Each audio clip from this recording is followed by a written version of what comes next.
All right, everybody, welcome to episode number one of the John Wick podcast.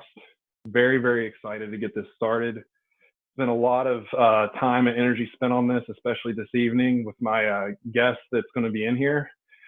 We're both extremely excited to get to you guys, and want to introduce a really good friend of mine by the name of Tomahawk. How you doing, man?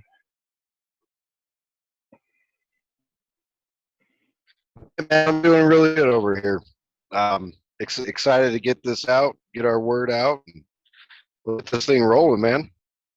Yeah, absolutely. So a lot of people don't know this, but and I didn't tell you that I was going to tell this story, and I'm sure you won't mind if I do this, but you and I at one point on Twitter we followed each other, and I completely took something the wrong way for something that you said, and I don't even remember what it said, and it was completely on me.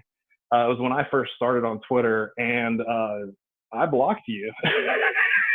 And it's funny now that we think of it, but I remember reconnecting with you. I don't know, maybe 5 or 6 months ago. I'm not very good with time frames, but you and I ended up reconnecting, and we're like brothers now. It's crazy. So I mean, did I tell that story correctly? Oh, yeah. And I mean, it's one of my favorite memories, from doing, I think me and you joined Twitter at about the same time. And it was me and you following each other. Um, we all have our bad days. And I think I caught you on a bad day, commented some smart ass remark on a post. And there it was, blocked. But this friendship blossomed from that. So I really couldn't be more thankful for it. Yeah, absolutely, man. I mean, and that's not the only time that's happened on social media or anything. Period. I think, but it takes anyone in general that can admit their mistakes. You see it all the time with multiple people. I'm going to try not to name people tonight, whether it's good or bad. I don't want to get into that right now. But you see that all the time on social media, and the people that own up to their mistakes are, I mean, they're amazing people. Just the fact that you put yourself out there, you said, hey, I screwed up. Let's move on. Water under the bridge. And I'm extremely thankful to have you in my life, man. So I do want to go ahead and get started. I've got a few questions for you. Some of these you already know about. Some of them you don't. You'll have no problem answering them, and I'm really looking forward to this. So why don't you tell everybody a little bit about yourself? I know you've got the military background, and just tell everybody about your hobbies, your music, anything you want to put out there.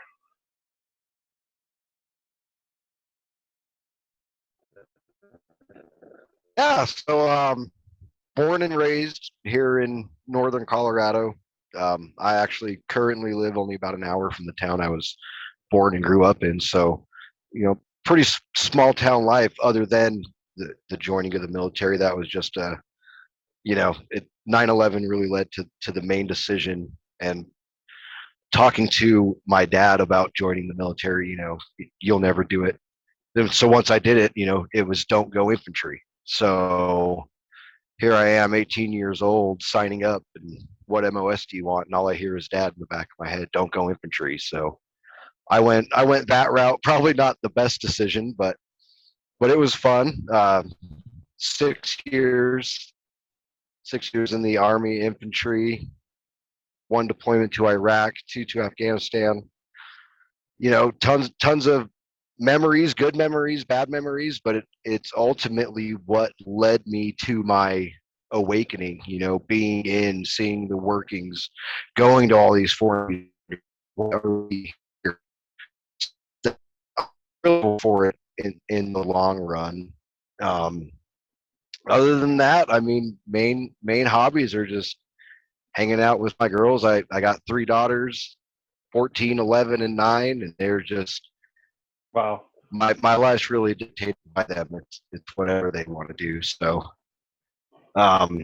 music wise, I mean, I dabble in everything. I'm still super huge into Tool. I mean, Mm. I think the message that they're trying to get across is just so music. So, but yeah, I mean, just living life, seeing what I can figure out. Um, yeah, I think that's awesome, dude. And obviously, I want to thank you for your service and many others as well. But why why did your dad say not to go into the military? And I guess I get the inclination that you're somebody that doesn't like to be told they can't do something. I mean, correct me if I'm wrong. Oh no, absolutely. I mean, that's just makes it a for sure thing that I'm going to get it done if you tell me I can't do something. So I think that might have actually been his motivation behind it. Is I'll just Yeah, keep telling him he can't do it, and then he will. So yeah, who really yeah, knows for sure? yeah. I mean, well, I'm glad something great came out of it, and I think that's awesome. I mean, even just being a parent to three kids, not three girls. I mean, that's incredible in itself, and I applaud you for that, dude. So thanks for sharing your story. Oh, by the way, I'm surprised you didn't mention the King when it came to music. Oh my gosh! I mean, I know I really can't either. I kind of skipped over him. He's just such a normal staple in my life that I forget. I'm like, oh yeah, no, my boy Elvis, of course, dude, we're cool. Yeah, But yeah, yeah, no, huge influence on my life. That's of course, coming from the grandparents era. Growing up, it was, grandma's gonna listen to Elvis, so and it's always stuck with me. It's such a good message that he's trying to get across, and I mean, he's absolutely the king. yeah, without a doubt. And I thought of you the other day when I was watching Men in Black. I was going classic 90s or 2000, whenever that movie was made. And I'm sure you know the one part where Tommy Lee Jones, he said Elvis is not dead, he just went home.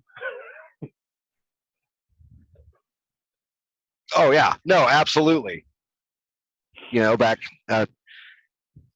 I go down the Elvis conspiracies a little bit, and I But hope he's still out there doing exactly what he wants to do. let's hope so. Maybe Pastor Bob Joyce is Elvis, but we'll see. So Amen. so who who's had the biggest impact on your life and why? Oh wow, that is a tough one. Honestly, and it's gonna sound cheesy, but I have to say President Donald John Trump. I mean, I was just as bad as everybody else in just following the herd. This is what life is. This is what we're gonna do. And it really wasn't until that he stepped up and said, "Hey, all of you are doing it wrong." That you know he really did cause the Great Awakening. That's Hmm. how thankful are we to be alive. Yeah, absolutely, man. I think, and that's one thing I look to him a lot when it comes to motivation. Period.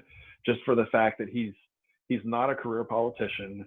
He he comes in there, he does everything that he's said, and then some. He takes bullet rounds, and he still lives to tell another day. And I can't wait until the day that he comes back, whether that's 5 days or 3 years, whatever. I don't care. The reality is he will be back, and like he said, he will be back in a new form, which I think is probably the Patriot Party, to be honest with you.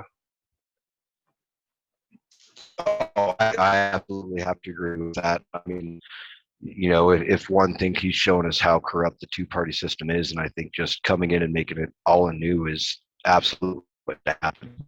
Yeah. So actually, right now I've got playing in the background.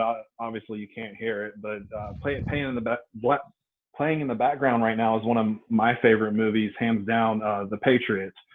So when you think about one of you one of your favorite movies or movies that motivate you or even quotes that motivate you, because I'm really big on motivational quotes, what are some that kind of stick out to you in particular? Oh man, that's a rough one. Um, Motivational movies, of course, I'm on your side there. I got to go with Patriot. Um, anything that really tells a good story about who we are and where we're going, I really enjoy. I actually got back into the show series V from 1983, and just watching that really motivated me to seek out that there's absolutely other possibilities of what's happening right now. So anything that, I mean, any John Wayne movie is gonna just instantly pump me up. Yeah, You can't mess with the Duke. So yeah. Courage is being scared to death and saddling up anyway. that's right. Awesome, dude. So, especially this past year with the election and uh, the nomination of the fake president, however you want to say it. Right now, there's a lot going on. So some of it we have control over, some of it we don't, and the big man upstairs is in control always, in my opinion. But what do you feel you, in particular, have control over when it comes to everything that's going on and crazy in the world right now? The only thing that I know absolutely I have control over, and I think the only thing anybody ultimately has control over for themselves, is how you're going to react and your emotions towards stuff. And Mm, stuff's going to happen that we don't like. We're not ready for it. It's going to scare us, and it's all about how we react. yeah. And the world, it does revolve around your emotions. So Hmm. I mean, what a better thing to have control over. It's just remembering that we have control over it. That's really, I think, the biggest part of the Great Awakening. Yeah. Yeah. You're 100% right, man. And that's, you know, not even Trump has 100% control over situations. I would love to say that he does, but like I said before, the big man upstairs is ultimately the one that's in control at the end of the day. Oh, that's absolutely correct. And that's one. I love the date predictings. I love seeing the way people come up with them and the way their own minds put things together. I am not against it at all. I don't believe of one of them. Ultimately, it is God's plan, and God does not run on a mortal timeline like we do. He's not, well, in 6 months, I want to have this done. He's looking at the long game. So we all just need to let go a little bit, know that God's in control, and let's see what he's going to do, because the changes I've already seen, amazing. Yeah, I agree 100%. So the way that I'm going to wrap up every single podcast is I'm going to ask a key question. I'm going to try to stick to the same one with every podcast, and it's going to adapt over time and all that. So you're kind of my guinea pig. But the last question that I want to ask you is, if you could go back to when you were 5 years old in a magical DeLorean time machine, what would you say to yourself in that moment, knowing everything that happened in the past decades?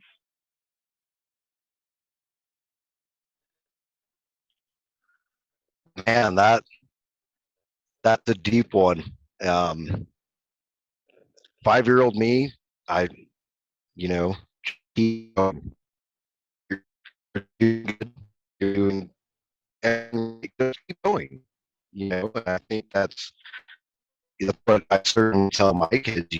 Just follow what your heart's telling you. You're not going to go wrong.